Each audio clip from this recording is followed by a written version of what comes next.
नमस्कार दोस्तों, मैं अजय कुमार एक बार फिर से आप सभी का हार्दिक स्वागत करता हूं। दोस्तों, आज हम लोग जो है मंदिर निर्माण कला के अंतर्गत नागर कला शैली के भाग 2 को पढ़ेंगे। दोस्तों, इससे पहले हम लोगों ने मंदिर निर्माण कला के संबंध में कुछ बेसिक जानकारियां प्राप्त की।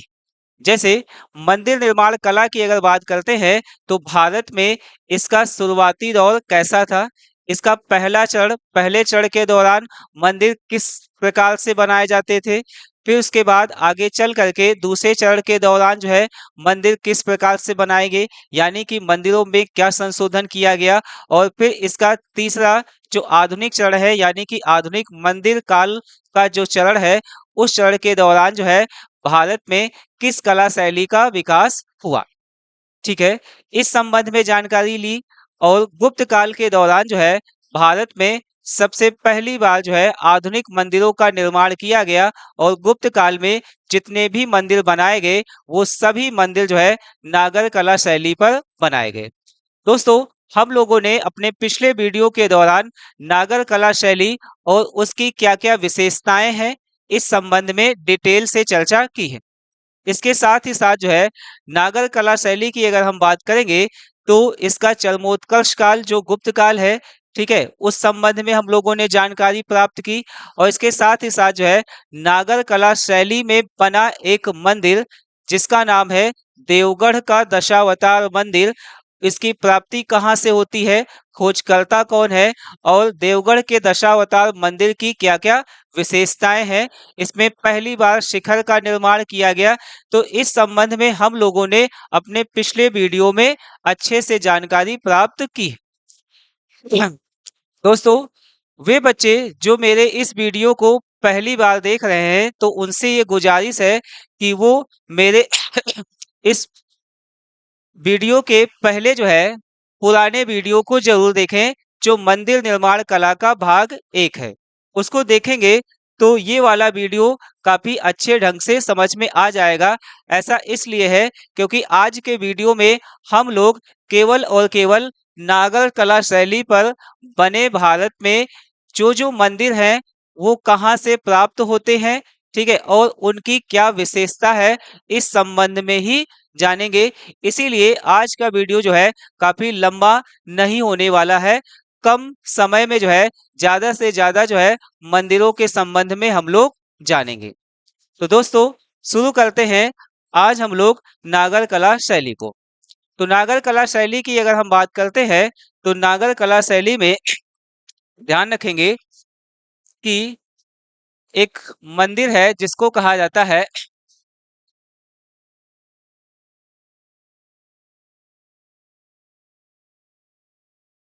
भीतरगांव का विष्णु मंदिर। दोस्तों, गुप्त काल में बनाए गए मंदिरों की अगर बात करेंगे तो उसमें ये एक इम्पोर्टेंट मंदिर रहेगा। ठीक है, भीतरगांव मंदिर की अगर हम बात करते हैं तो सबसे पहली चीज कि ये किस स्थान से प्राप्त होता है, तो यहाँ पर ध्यान रखेंगे स्थान का नाम कानपुर। ठीक है, और कानपुर कहाँ पर पड़ेगा, उत्तर प्रदेश में, है ना। तो गुप्तकालीन एक मंदिर है जिसका नाम है भीतरगांव विष्णु मंदिर। और ये मंदिर कहाँ से प्राप्त होता है, तो उत्तर प्रदेश के कानपुर जिले में प्राप्त होता है। ठीक है, फिर इसके अलावा जो है इसकी विशेषता की अगर हम बात करेंगे तो ध्यान रखेंगे इसमें इंपॉर्टेंट बातें जैसे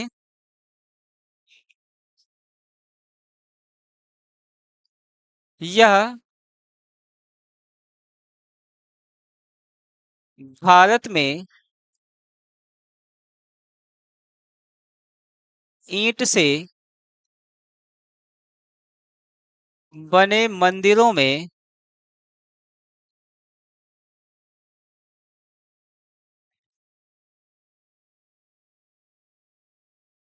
सबसे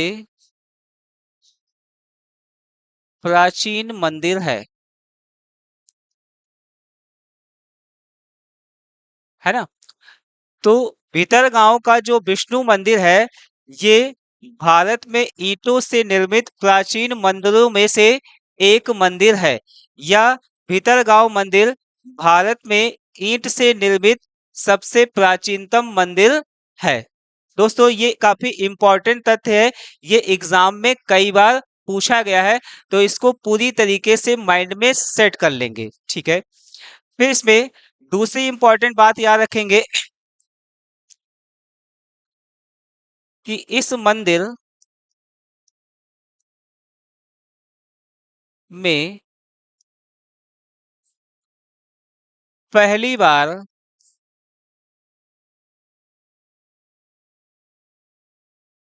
वास्तविक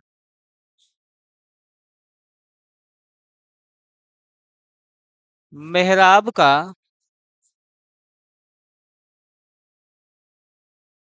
प्रयोग किया गया है।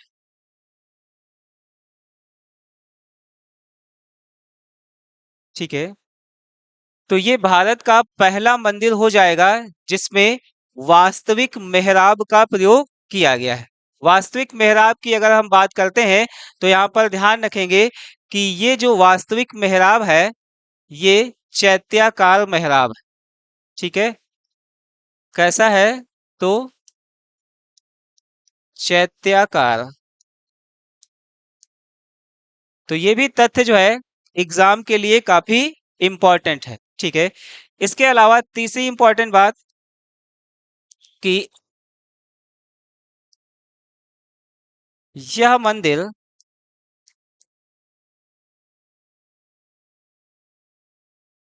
मुख्य रूप से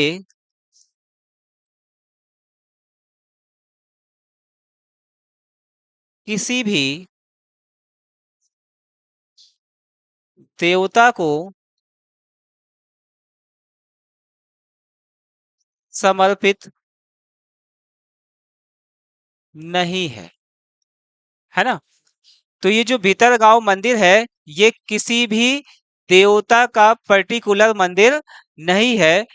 इसकी अगर हम बात करेंगे, तो ध्यान रखेंगे, इसमें देवताओं की अगर बात की जाएगी, तो जैसे इसमें विष्णु, है ना? इसके अलावा जैसे दुर्गा, इसके अलावा जैसे गणेश, है ना? या आदि, है ना? तो विष्णु है, दुर्गा है, गणेश है, या भगवान शिव है, तो इस मंदिर के अंदर जो है इन सभी की मूर्तियां स्थापित मिलती है। ठीक है, तो ये तीन इंपॉर्टेंट तथ्य जो है ध्यान रखेंगे। इसके अलावा चौथी इंपॉर्टेंट बात कि इसके दीवारों पर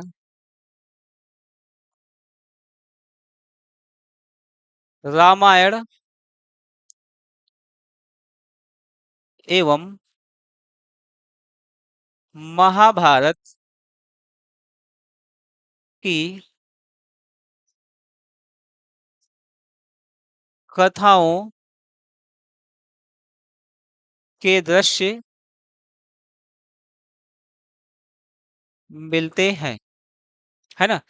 तो ये भी जो है एक इम्पॉर्टेंट तथ्य इसका हो जाएगा। जैसे पिछले वीडियो में हम लोगों ने जाना था कि देवगढ़ का जो दशावतार मंदिर है, उस मंदिर में भी जो है रामायण और महाभारत के चित्रों को जो है उकेरा गया है या दर्शाया गया है। ठीक उसी प्रकार से भीतरगांव मंदिर में भी रामायण और महाभारत के चित्र को उकेरा गया। तो कानपुर का ये जो भीतरगांव विष्णु मंदिर है, इस मंदिर में ये चार इंपॉर्टेंट बातें आएंगी। ठीक है, तो एक बार फिर से देख लिया जाए, हमने क्या बताया है कि भीतरगांव मंदिर जो है किस स्थान से प्राप्त होता है, तो ध्यान रखेंगे उत्तर प्रदेश कानपुर से प्राप्त होता है ना? ये काफी इंपॉर्टेंट है, इसको जरूर से जरूर ध्यान रखेंगे। भीतरगांव मंदिर जो है वो कहाँ से प्राप्त होता है? उत्तर प्रदेश कानपुर से प्राप्त होता है। फिर उसके बाद दूसरी इंपॉर्टेंट बात कि ईंट से निर्मित जो है ये भारत का सबसे प्राचीनतम मंदिर माना जाता है। ठीक है, फिर उसके बाद जो है ये पहला मंदिर है जिसमें वास्तविक मेहराब का प्रयोग मिलता है ना। वास्तविक मेहराब जो है वो किस आकार में बनाया गया है, तो याद रखेंगे ये चैत्याकार आकार में बनाया गया है। जैसे जो चैत्य होते हैं तो उसी आकार में ये मेहराब इसमें मिलते हैं। फिर उसके बाद जो है ध्यान रखेंगे यह मंदिर जो है किसी भी देवता को समर्पित नहीं है, यानी कि इसमें विभिन्न देवी देवताओं से संबंधित मूर्तियां प्राप्त होती। चौथा, इसमें रामायण और महाभारत की कथाओं का दृश्य भी इसमें प्राप्त होता है। दोस्तों ये इतनी इंपॉर्टेंट बात जो है इसमें ध्यान रखेंगे, ठीक है। फिर उसके बाद जो है नेक्स्ट आते हैं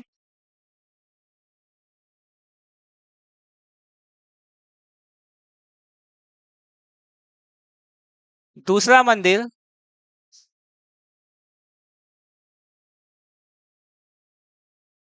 नचना कुठार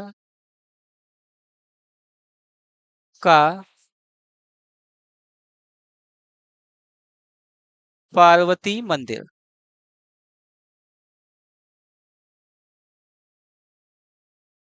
नचना कुठार का पार्वती मंदिर, दोस्तों ये पार्वती जी का मंदिर है, ठीक है। तो सबसे पहली चीज जो है स्थान की अगर बात करेंगे किस स्थान से प्राप्त होता है, तो इसमें पहली चीज आएगी स्थान, ठीक है। स्थान में ध्यान रखेंगे ये प्राप्त होता है कहां से, अजयगढ़, ठीक है। तो ये नचना कुठार मंदिर जो है वो कहाँ से प्राप्त होता है, अजयगढ़ नामक स्थान से प्राप्त होता है। और ये अजयगढ़ जो है कहाँ पर पड़ेगा, तो ध्यान रखेंगे मध्य प्रदेश में, है ना। तो मध्य प्रदेश के अजयगढ़ नामक स्थान से पार्वती जी का एक मंदिर प्राप्त होता है जिसका नाम है नचना कुठार पार्वती मंदिर, ठीक है। फिर इसके साथ ही साथ जो है इसमें दूसरी बात याद रखेंगे कि इसमें शिखर, ठीक है। दोस्तों ये भी काफी इंपॉर्टेंट है, ध्यान रखेंगे कि इस पर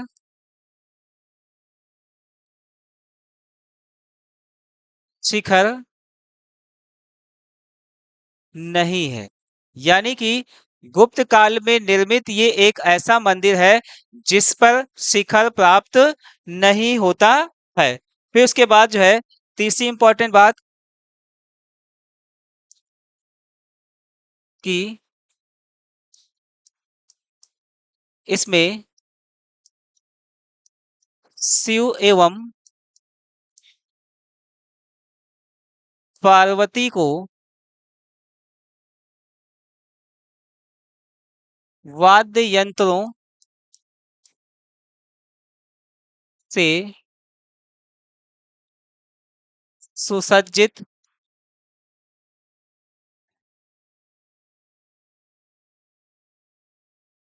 दर्शाया गया है।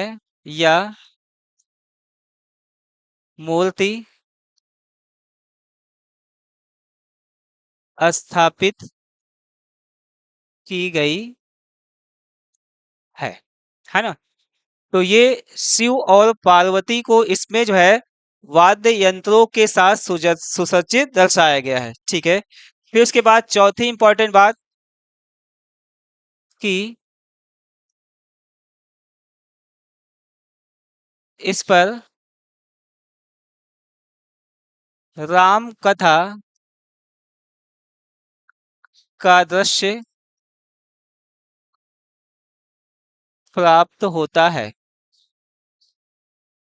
राम कथा का दृश्य जो है इस पर प्राप्त होता है, इस चीज को ध्यान रखेंगे, है ना।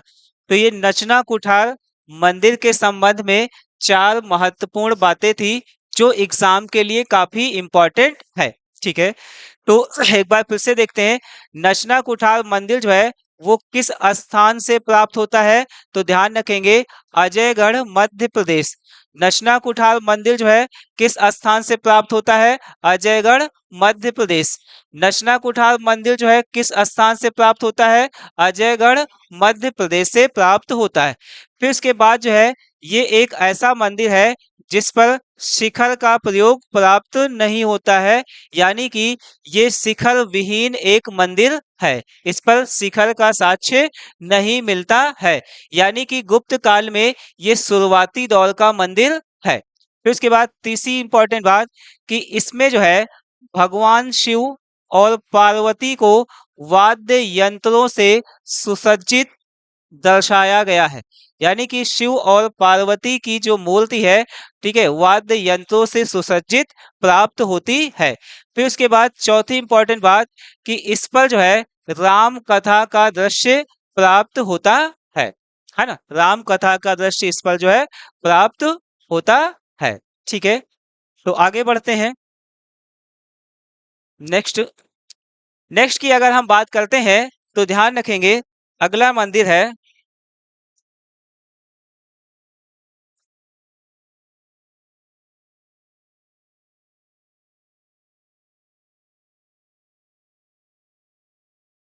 भोमरा का शिव मंदिर।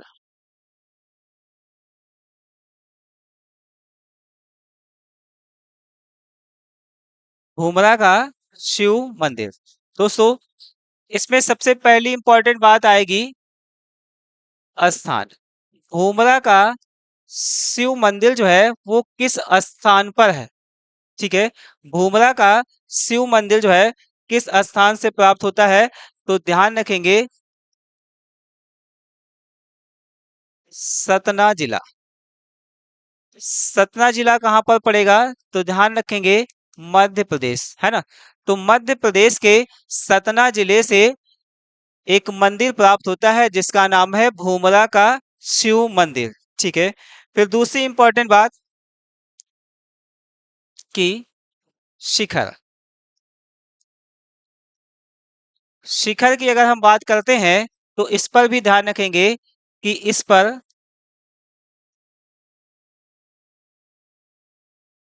शिखर प्राप्त नहीं होता है ना। इस मंदिर पर भी जो है शिखर नहीं मिलता है।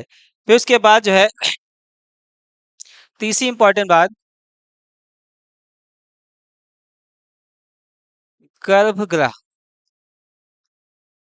गर्भगृह की अगर बात करेंगे तो ध्यान रखेंगे इसमें कि इसमें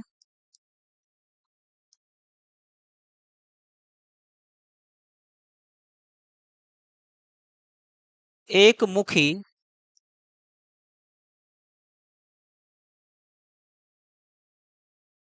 शिवलिंग की स्थापना की गई थी, है ना। तो ये भगवान शिव का मंदिर है, और भगवान शिव की अगर बात करेंगे तो एक मुखी लिंग जो है ये मूर्ति इसमें मिलती है। ठीक है, फिर इसके अलावा जो है चौथी इंपॉर्टेंट बात, इसके स्तंभ की बात करेंगे। ठीक है, स्तंभ की अगर बात करते हैं तो इसमें ध्यान रखेंगे कि स्तंभों पर गंगा एवं यमुना की आकृतियां प्राप्त होती हैं, है ना। तो भूमरा के शिव मंदिर पर उसका जो स्तंभ है उस पर गंगा और यमुना की आकृतियां प्राप्त होती हैं। फिर चौथी इंपॉर्टेंट बात,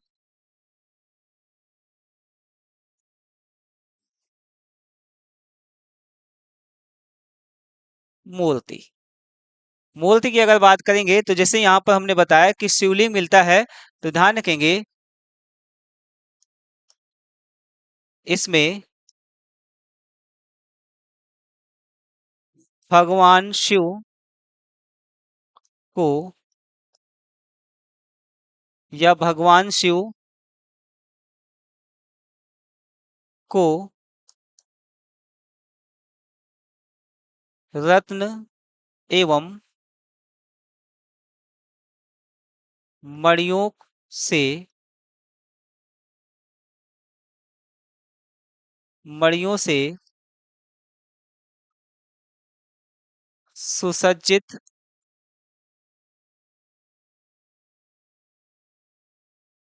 किया गया है ना। तो भूमरा के शिव मंदिर में ये 4-5 इंपॉर्टेंट बातें आएंगी, इसको ध्यान रखेंगे। ठीक है, एक बार फिर से देखते हैं। भूमरा का जो शिव मंदिर है वो किस स्थान से प्राप्त होता है?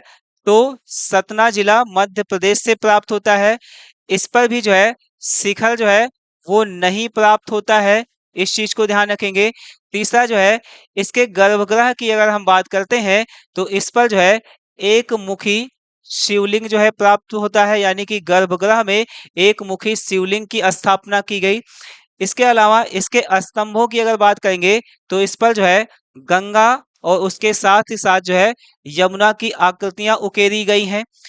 ठीक है, और फिर जो है इसमें भगवान शिव के सिर को जो है मणियों और रत्नों से सुसज्जित भी किया गया है ना। तो इसमें जो है इतनी इंपॉर्टेंट बातें आएंगी। ठीक है, आगे बढ़ते हैं। नेक्स्ट नेक्स्ट आएगा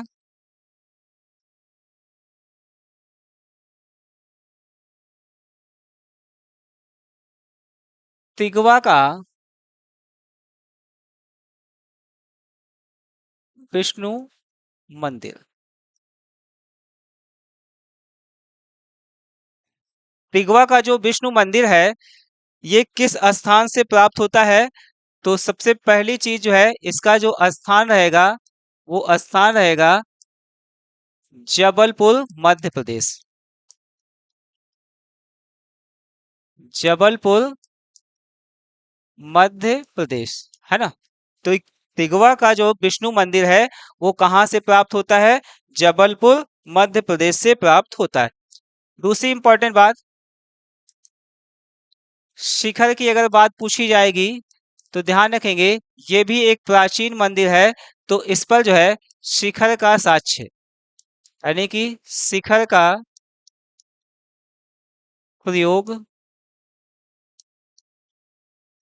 नहीं प्राप्त होता है। मतलब ये भी एक ऐसा मंदिर है जिस पर शिखर नहीं मिलता है। इसमें तीसरी इंपॉर्टेंट बात याद रखेंगे, निर्माण। ठीक है, निर्माण की अगर बात करेंगे तो ध्यान रखेंगे कि इसका निर्माण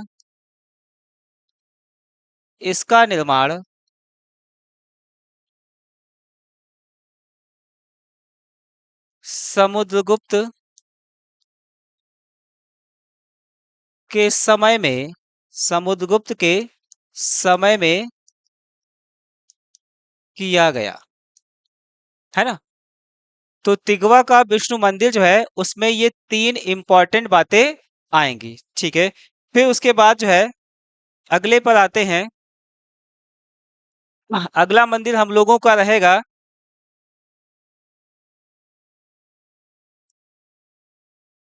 एरड़ का विष्णु मंदिर। ठीक है, एरड़ का जो विष्णु मंदिर है इसमें पहली चीज याद रखेंगे, स्थान। ठीक है, स्थान की बात अगर करेंगे तो ध्यान रखेंगे एरड़ नामक स्थान से, और एरड़ कहाँ पर पड़ेगा? मध्य प्रदेश में, है ना। तो मध्य प्रदेश के एरड़ जिले से इस मंदिर के संबंध में जानकारी मिलती है। ठीक है, फिर उसके बाद जो है इसमें दूसरी इंपॉर्टेंट बात याद रखेंगे कि इसकी स्थापना। ठीक है, स्थापना में ध्यान रखेंगे कि इसकी स्थापना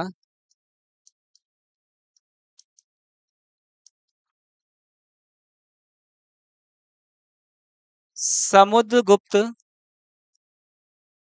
ने आठविक राज्यों के विजय के उपलक्ष्य में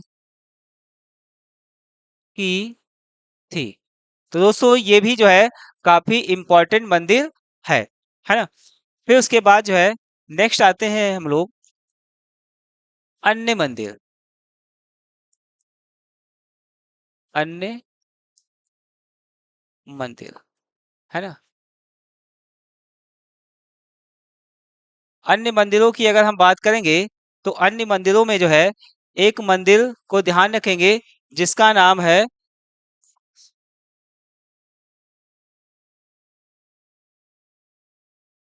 खोह का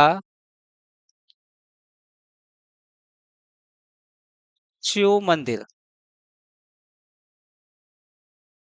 ठीक है।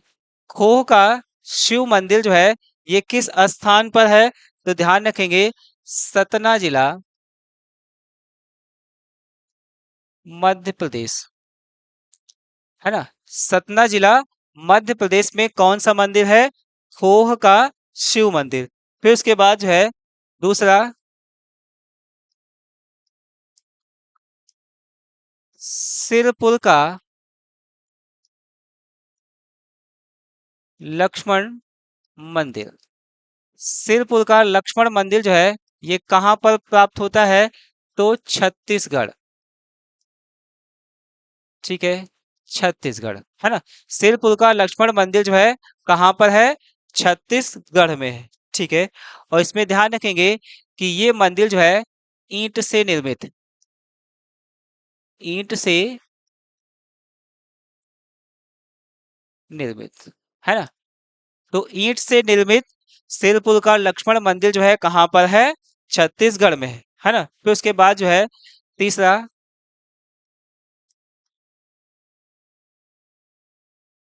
पहाड़पुर का मंदिर। पहाड़पुर का ये जो मंदिर है ये कहाँ से प्राप्त होता है तो ध्यान रखेंगे बांग्लादेश। ठीक है। पहाड़पुर का लक्ष्मण मंदिर कहाँ पर है बांग्लादेश में। फिर उसके बाद जो है चौथा वैग्राम मंदिर। वैग्राम मंदिर जो है वो कहाँ पर पड़ेगा तो याद रखेंगे दिनाजपुर। दिनाजपुर। और दिनाजपुर कहाँ पर पड़ेगा तो बांग्लादेश है ना। तो ये बांग्लादेश के दो मंदिरों के नाम याद रखेंगे जो गुप्तकालीन है। फिर उसके बाद जो है अगला है मुकुंद दर्रा मंदिर। मुकुंद दर्रा मंदिर जो है वो कहाँ पर पड़ता है राजस्थान में। मुकुंद दर्रा मंदिर कहाँ पर है राजस्थान में। ठीक है। फिर उसके बाद जो है अगला है मणिनाग मंदिर। मणिनाग मंदिर कहाँ पर पड़ेगा तो ध्यान रखेंगे ये पड़ेगा बिहार में। मणिनाग मंदिर जो है कहाँ पर है बिहार में। फिर उसके बाद जो है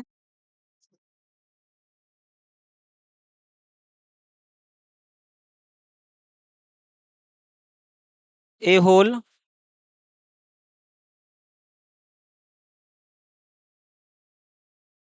का दुर्गा मंदिर। एहोल का दुर्गा मंदिर जो है ये एहोल नामक स्थान से मिलता है। और एहोल कहाँ पर पड़ेगा कर्नाटक में पड़ेगा है ना। ये भी काफी इंपॉर्टेंट मंदिर है ये भी एग्जाम में कई बार पूछा गया है। फिर उसके बाद जो है अगला है तेर मंदिर। और तेर मंदिर कहाँ पर पड़ेगा तो याद रखेंगे शोलापुर महाराष्ट्र। सोलापुर महाराष्ट्र है ना। तेर मंदिर कहाँ पर है सोलापुर महाराष्ट्र। ठीक है। फिर इसके अलावा जो है एक और याद रखेंगे जैसे 9वें नंबर पर गोप मंदिर। गोप मंदिर कहाँ पर पड़ेगा तो ध्यान रखेंगे राजस्थान। राजस्थान है ना। तो दोस्तों इतने सारे मंदिर हैं जो नागर कला शैली पर बनाए गए, है ना? तो एक बार इसको फिर से देख लेते हैं। ये जो मंदिर है, इस मंदिर की अगर बात करते हैं तो इसमें सबसे पहला है खोह का शिव मंदिर। खोह का शिव मंदिर जो है कहाँ से प्राप्त होता है, किस स्थान पर बनाया गया? तो मध्य प्रदेश के सतना जिले में बनाया गया। फिर उसके बाद दूसरा है सिरपुर का लक्ष्मण मंदिर। सिरपुर का लक्ष्मण मंदिर जो है कहाँ से प्राप्त होता है? छत्तीसगढ़ से प्राप्त होता है और ये मंदिर ईंट से निर्मित है। फिर उसके बाद जो है अगला है पहाड़पुर का मंदिर, और पहाड़पुर का मंदिर जो है कहाँ से प्राप्त हुआ है? तो बांग्लादेश से प्राप्त हुआ है। ठीक है। फिर उसके बाद है वैग्राम मंदिर, और इस वैग्राम मंदिर को कहाँ पर बनाया गया? तो दिनाजपुर नामक स्थान पर बनाया गया, और यह स्थान कहाँ पर पड़ता है? बांग्लादेश में, है ना? तो इसीलिए इसको दिनाजपुर का वैग्राम मंदिर भी कहा जाता है। फिर उसके बाद जो है अगला है मुकुंद दर्रा मंदिर, और मुकुंद दर्रा मंदिर कहाँ पर है? राजस्थान में है। फिर इसके अलावा मणिनाग मंदिर, मणिनाग मंदिर कहाँ पर है? बिहार में है। फिर इसके अलावा जो है एहोल का दुर्गा मंदिर, ये कहाँ पर है? कर्नाटक में एहोल नामक स्थान पर है। फिर इसके अलावा तेर मंदिर, तेर मंदिर जो है कहाँ पर पड़ता है? सोलापुर महाराष्ट्र में पड़ता है। इसके साथ ही साथ जो है अंतिम है गोप मंदिर, और ये गोप मंदिर कहाँ पर है? राजस्थान में है। तो नागर कला शैली के संबंध में ये इतने उदाहरण जरूर से जरूर याद रखेंगे, और ये अक्सर जो है इन मंदिरों के नाम एग्जाम में पूछ लिए जाते हैं। ठीक है।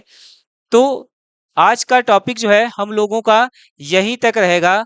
हम लोग नेक्स्ट वीडियो में मंदिर निर्माण कला की बेसर कला शैली और उसके बाद जो है द्रविड़ कला शैली के संबंध में जानेंगे, और उनके प्रमुख प्रमुख उदाहरण कौन से हैं ये जानेंगे।